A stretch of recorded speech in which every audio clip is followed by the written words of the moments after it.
So we got some big news that just came out, y'all. We may know who Donald Trump's VP is going to be, or at least have a pretty good idea, because a short list is being reported. So this is in Axios. Scoop. Carrie Lake among 4 women Trump's considering for VP pick. Wow. So a few points right off the bat here. What happened? I thought you guys hate identity politics. I thought you guys never play identity politics. You think it's a scourge. You think it's evil. You think it's wrong. But this is Trump realizing, hey, man, I kind of have a huge problem with suburban women who despise me. My numbers with them are abysmal. So what if I pick a woman? Look, I picked a suburban woman. Women, do you like me? Do you like me? This is no different from Joe Biden picking Kamala Harris and being like, huh? I have a black person who is also a woman. Aren't I so progressive? Aren't I so amazing? All right, so here's what they say in Axios. Former President Trump is strongly considering picking a female running mate and sees Carrie Lake as a model for his vice presidential pick, according to people who discussed the topic with him. Trump is already gaming out the general election in November 2024, knows he has a massive weakness with the white suburban women he would need to beat President Biden. A former TV anchor who lost her race for Arizona governor in November meets Trump's most important qualification for a number 2. She has shown she's willing to defend him vociferously, no matter the issue or controversy. Let me pause on that. There was a story that came out in the wake of Mike Pence not willing to overturn the election for Trump and do a coup. And the article said Trump now prioritizes, first and foremost, undying loyalty to him. He would only ever pick a VP that's going to like literally go with him wherever the hell he wants to go. And so that's probably the main reason why Carrie Lake is the front runner.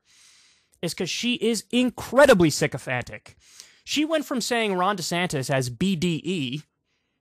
I'll let you guys in the comments tell people what that means if they don't know, even though 90% of you know. To attacking him. Why? Because she realized, oh my God, this guy might run, and he's a threat to my daddy Trump, so now I will defend my daddy. So she's like really bent over backwards to be like, I don't think, I'm not my own person. I will say and do whatever in order to suck up to power. And by the way, she's probably playing the long game where eventually she wants to become president, which is hilarious and not going to happen. But Trump's friends say Lake carries a big downside.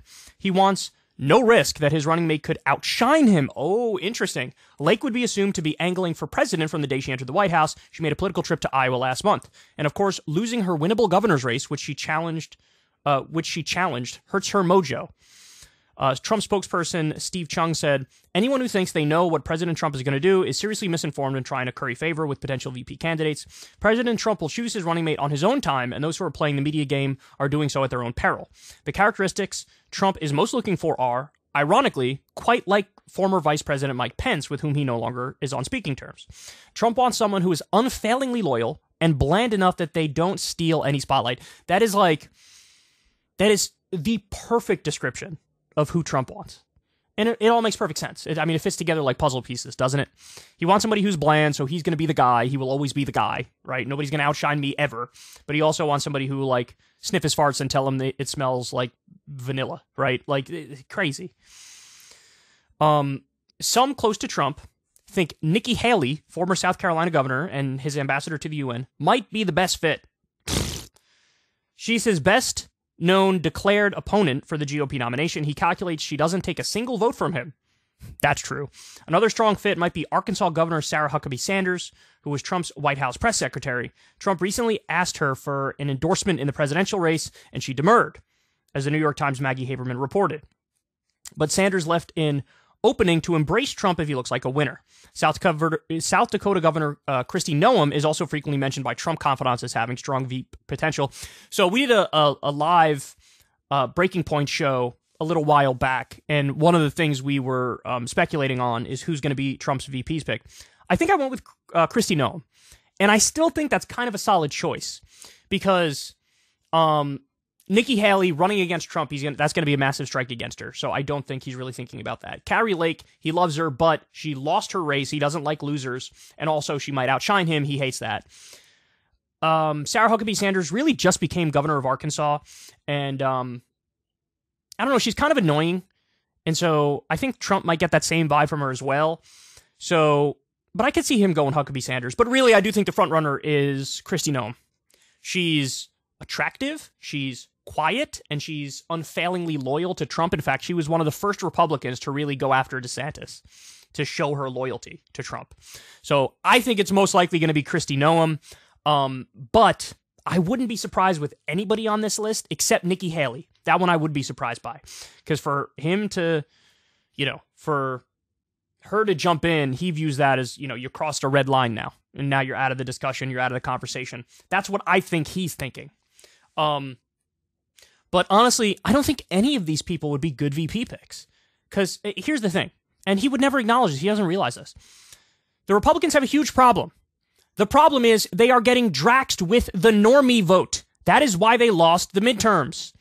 The most Trumpy candidates lost by the biggest margins. People look at them, normies look at them, regular people look at them and go, they just seem a little crazy.